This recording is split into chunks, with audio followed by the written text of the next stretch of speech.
नमस्कार। कभी किसी जॉब कॉन्ट्रैक्ट पे साइन करते हुए ये ख्याल आया है कि क्या ये वाकई एक बराबरी का सौदा है? आज हम कान फ्रॉइन के मशहूर काम श्रम और कानून के जरिए ठीक इसी सवाल की तह तक जाएंगे और समझेंगे कि उस कागज के पीछे असल कहानी क्या है। तो सवाल एकदम सीधा है। क्या नौकरी का कॉन्ट्रैक्ट सच में दो बराबर की ताकतों के बीच एक निष्पक्ष सौदा होता है, या फिर इसमें कुछ और भी है जो पहली नजर में हमें दिखाई नहीं देता? यही वो पहेली है जिसे हम आज मिलकर सुलझाने की कोशिश करेंगे। तो चलिए सबसे पहले इसी धारणा को देखते हैं कि ये बराबरी वालों के बीच का सौदा है। हम सब अक्सर रोजगार के अनुबंध को एक सीधे सादे फेयर अग्रीमेंट की तरह ही तो देखते हैं। कागज पर तो सब सही लगता है, लेकिन क्या हकीकत में भी ऐसा ही है? देखिए, कानूनी नजर से देखें तो यही तस्वीर हमारे सामने रखी जाती है। एक तरफ एम्प्लॉयर, दूसरी तरफ एम्प्लॉई, और दोनों अपनी मर्जी से एक समझौते पर साइन कर रहे हैं। देखने में तो यह बिल्कुल बराबरी का खेल लगता है ना? लेकिन कान फ्राइंड इसी तस्वीर पर एक बहुत बड़ा सवालिया निशान लगाते हैं। वो कहते हैं कि ये जो बराबरी का ख्याल है ना, ये सिर्फ एक कानूनी भ्रम है, एक ऐसा पर्दा जो समाज की कड़वी सच्चाई को हमसे छुपाता है। ये कानून की सुनाई हुई एक खूबसूरत कहानी तो हो सकती है, पर हकीकत इससे बहुत बहुत अलग है।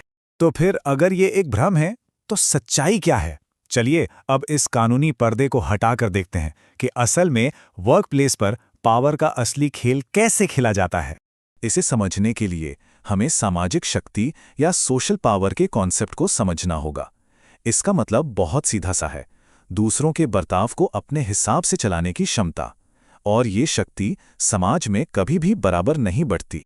अब यहाँ एक बहुत ही दिलचस्प बात है। जब हम मैनेजमेंट और लेबर की बात करते हैं तो ये सिर्फ लोगों के दो ग्रुप नहीं हैं। मैनेजमेंट का मतलब है आदेश देने का काम, और लेबर का मतलब है उस आदेश को मानकर काम पूरा करना। असल में ये एक ही सिक्के के दो पहलू हैं, एक तरफ ताकत और दूसरी तरफ उसका पालन। तो अगर हम सारी बातें हटा दें तो ये रिश्ता अपने सबसे बुनियादी रूप में बस इतना सा है। एक पक्ष हुक्म देता है और दूसरा पक्ष उस हुक्म को मानता है। बात इतनी सी है। चलिए अब जरा और गहराई में चलते हैं। देखते हैं कि एक अकेले कर्मचारी और एक पूरी कंपनी के बीच शक्ति का यह असंतुलन आखिर कितना बड़ा होता है। हकीकत तो यह है कि एक अकेला कर्मचारी जब नौकरी के लिए मोल भाव करने जाता है तो उसके पास असल में कोई खास सामाजिक शक्ति नहीं होती। उसके सामने एक पूरा का पूरा सिस्टम होता है और वो अकेला खड़ा होता है। कान फ्रॉइड इसे और भी साफ शब्दों में कहते हैं, और उनकी ये बात वाकई सोचने पर मजबूर करती है। वो कहते हैं कि ये रिश्ता एक शक्ति रखने वाले और एक शक्तिहीन के बीच का संबंध है। ऐसे में बराबरी के सौदे का तो सवाल ही नहीं उठता। और ये पूरी प्रक्रिया यहाँ बहुत अच्छे से समझाई गई है। देखिए, एम्प्लॉयर सिर्फ एक व्यक्ति नहीं है, वो रिसोर्सेज और लोगों की एक कलेक्टिव पावर है। ऐसे में अकेले कर्मचारी को अक्सर शर्तें माननी ही पड़ती हैं।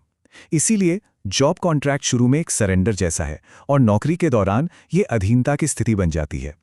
तो सवाल उठता है, अगर इतनी असमानता है तो इसका हल क्या है? यहीं पर कहानी में एंट्री होती है लेबर लॉ यानी श्रम कानून की। लेकिन क्या यह सच में तराजू के पलड़ों को बराबर कर सकता है? श्रम कानून का जो मेन पर्पस है वो यही है। ये एक ढाल की तरह काम करता है, एक ऐसी काउंटर बैलेंसिंग फोर्स जो एम्प्लॉयर की बेहिसाब ताकत को कंट्रोल में रखने के लिए बनाई गई है। लेकिन एक बात समझना बहुत जरूरी है, श्रम कानून अधीनता को खत्म नहीं करता, क्योंकि किसी भी ऑर्गेनाइजेशन को चलाने के लिए एक सिस्टम तो चाहिए ही, बल्कि ये उस रिश्ते पर नियम और सीमाएं लागू करता है ताकि पावर का गलत इस्तेमाल ना हो। और इसके उदाहरण हम हर रोज देखते हैं, जैसे काम की जगह पर सेफ्टी के नियम, बिना वजह नौकरी से निकाले जाने के खिलाफ प्रोटेक्शन, या फिर भेदभाव रोकने वाले कानून। ये सभी कानून मैनेजमेंट की असीमित शक्ति पर एक तरह की लगाम ही तो हैं। अब हम अपने विश्लेषण के आखिरी और शायद सबसे जरूरी हिस्से पर आते हैं, क्योंकि सच्चाई ये है कि कानून अकेले ये लड़ाई नहीं लड़ सकता, उसे एक बहुत ताकतवर साथी की जरूरत होती है। तो ये तो बिल्कुल साफ है कि कानून बनाया गया है मैनेजमेंट की पावर को लिमिट करने के लिए। लेकिन क्या ये हमेशा काम करता है? नहीं। इसकी कामयाबी एक और बहुत जरूरी चीज पर टिकी है, और वो है ऑर्गेनाइज्ड वर्कर्स की कलेक्टिव पावर। आसान शब्दों में कहें तो ट्रेड यूनियंस। और ये सबसे अहम बात है, कानून तो सिर्फ किताबों में लिखे रह जाते हैं अगर कर्मचारी एकजुट होकर अपने हक के लिए आवाज न उठाएं। जरा सोचिए, अगर किसी में शिकायत करने की हिम्मत ही ना हो तो दुनिया का सबसे अच्छा कानून भी किस काम का? कानून को हकीकत में बदलने के लिए मजदूरों की एकजुटता जरूरी है। तो अंत में हम इसी सवाल के साथ इसे समाप्त करते हैं। अगर कानून और संगठित शक्ति एक पार्टनरशिप है, तो उस समाज में क्या होता है जहां कानून तो मौजूद हैं, लेकिन उस कानून को लागू करवाने वाली सामूहिक आवाज या तो कमजोर है या फिर है ही नहीं। इस पर सोचिएगा जरूर।